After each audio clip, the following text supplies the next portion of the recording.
नमस्ते। देसी हमें मैं प्राची चतुर्वेदी आप सभी का स्वागत करती हूँ। और पहले तो मैं अपने सभी श्रोताओं को तारीफ़ करने के लिए बहुत बहुत धन्यवाद देती हूँ।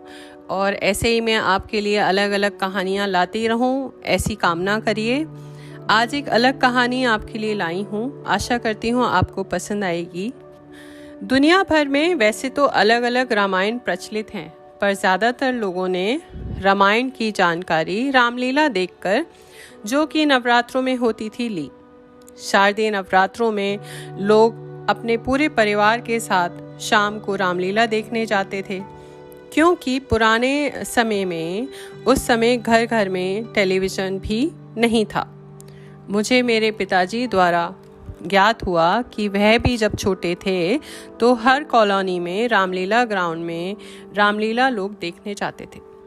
फिर भी कई साल बाद जब टीवी पर धारावाहिक रामलीला आया तो उसे बहुत सराहा गया, पर वहाँ भी भगवान श्री राम की बहन, हाँ जी आपने सही सुना, भगवान श्री राम की बहनें थीं, शांता और कुकुबी, जिनका जिक्र नहीं था।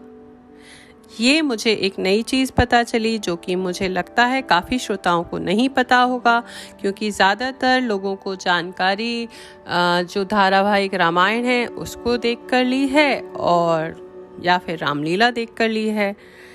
दक्षिण की एक रामायण है जिसमें उनका जिक्र है। तो रामचंद्र जी की दो बहनें थीं, शांता और कुकुबी। अब तक ज़्यादातर लोगों को रामचंद्र जी के 3 भाइयों का पता था, लक्ष्मण, भरत और शत्रुघ्न। लेकिन बहुत कम लोग जिन्होंने ठीक से रामायण पढ़ी है उनको दोनों बहनों का नाम पता है।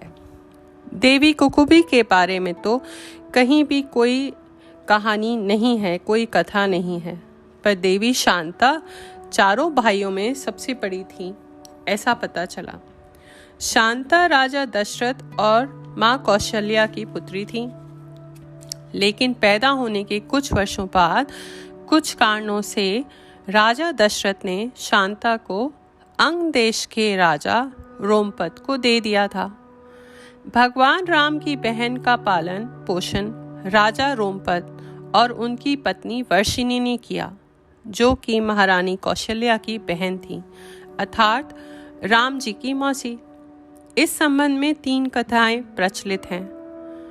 वर्षिनी, जो कि रामचंद्र जी की मौसी थी, वह निसंतान थी तथा एक बार अयोध्या में उन्होंने अपनी बहन से यह इच्छा जताई कि उन्हें शांता को गोद दे दिया जाए। महाराजा दशरथ और रानी कौशल्या भी मान गए और शांता को अंग देश की राजकुमारी बना दिया गया। शांता वेद कला तथा शिल्प में पारंगत थीं और वह भी अत्यधिक सुंदर थीं।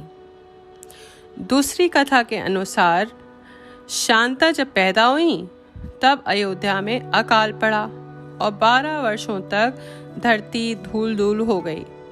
चिंतित राजा को सलाह दी गई कि उनकी पुत्री ही अकाल का कारण है। राजा दशरथ अकाल दूर करने के लिए अपनी पुत्री शांता को वर्षिनी को दे देते हैं।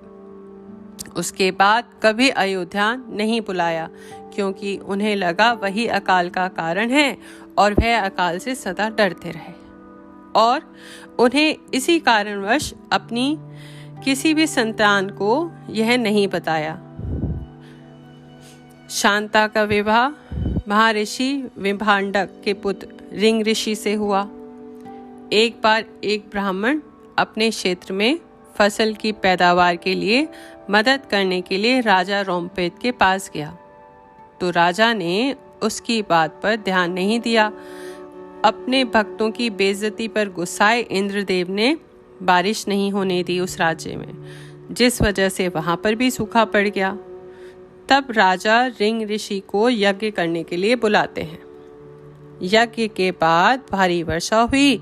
जनता इतनी खुश हुई कि अंग देश में जश्न का माहौल हो गया, और इसी कारणवश रिंग ऋषि से शांता का विवाह कर दिया गया। वहीं दूसरी तरफ राजा दशरथ के कभी उसके बाद कोई संतान नहीं हुई। पुत्र नहीं होने के कारण अपनी तीनों रानियों समेत काफ़ी परेशान रहते थे। उन्हें यह भी डर था कि उनके उत्तराधिकारी कौन बनेगा।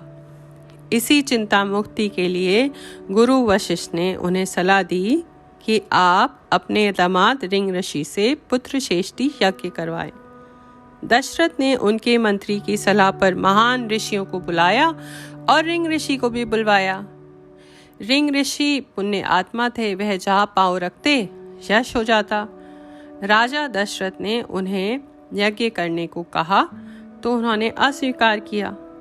फिर यह बात उन्होंने शांता को बताई। फिर शांता ने कहा, नहीं, आपको यज्ञ तो कराना चाहिए। शांता के कहने पर रिंग ऋषि पुत्रष्टि यज्ञ करने के लिए तैयार हो गए। लेकिन राजा दशरथ न केवल रिंग ऋषि को ही आमंत्रित किया, लेकिन रिंग ऋषि ने कहा कि मैं अकेला नहीं आ सकता, मेरी पत्नी शांता को भी आना पड़ेगा। यह बात सुन राजा दशरथ विचार में पड़ गए, क्योंकि उनके मन में अभी तक वह दहशत थी कि कहीं शांता के अयोध्या आने से फिर अकाल ना पड़ जाए। पर उनके पास अब कोई चारा ना था। उन्हें तो यज्ञ रिंग ऋषि से ही कराना था। तो उन्होंने दोनों के लिए न्योता भिजवाया। शांता और रिंग ऋषि के अयोध्या पहुंचते ही वर्षा होने लगी, फूल बरसने लगे। शांता ने पहुंचकर जब राजा दशरथ के चरण स्पर्श किए तो दशरथ ने पूछा, हे देवी, आप कौन हैं? आपके पैर रखते ही चारों तरफ बसंत छा गया। तब शांता ने बताया कि वह उन्हीं की पुत्री शांता है। दशरथ और कौशल्या यह जानकर अधिक प्रसन्न हुए। वर्षों बाद उन्होंने अपनी पुत्री को देखा। दशरथ ने दोनों को ससम्मान आसन दिया, दोनों की पूजा आरती की। फिर रिंग ऋषि के द्वारा यज्ञ हुआ, जिसके बाद भगवान श्री राम और उनके अन्य भाइयों का जन्म हुआ। कहते हैं कि पुत्रष्टि यज्ञ कराने वाले का जीवन भर का पुण्य इस यज्ञ की आहुति में नष्ट हो जाता है। इस पुण्य के बदले राजा दशरथ ने रिंग ऋषि को यज्ञ करवाने के बहुत सारे पैसे दिए, धन दिया, जिससे रिंग ऋषि के पुत्र और उनकी कन्या का भरण पोषण हुआ। और रिंग ऋषि फिर से पुण्य अर्जित करने के लिए वन में जाकर तपस्या करने लगे। जनता के समझ शांता ने कभी भी किसी को नहीं पता चलने दिया कि वह राजा दशरथ और कौशल्या की पुत्री हैं। कभी कोई भाई अपनी बहन से ना मिला, ना कभी किसी ने अयोध्या शांता को बुलाया। ऐसा माना जाता है कि रिंग ऋषि और शांता का वंश भी आगे चलकर सेंगर राजपुत्र बना। सेंगर राजपूत को रिंग वंशी भी राजपूत कहा जाता है। तो ये कहानी मैंने पढ़ी वेब दुनिया में, तो मुझे लगा मैं आपसे साझा करूं कि भगवान श्री राम की 2 बहनें भी थीं, तो ये सबको पता होना चाहिए। तो आप बताइएगा ये कहानी कैसे लगी।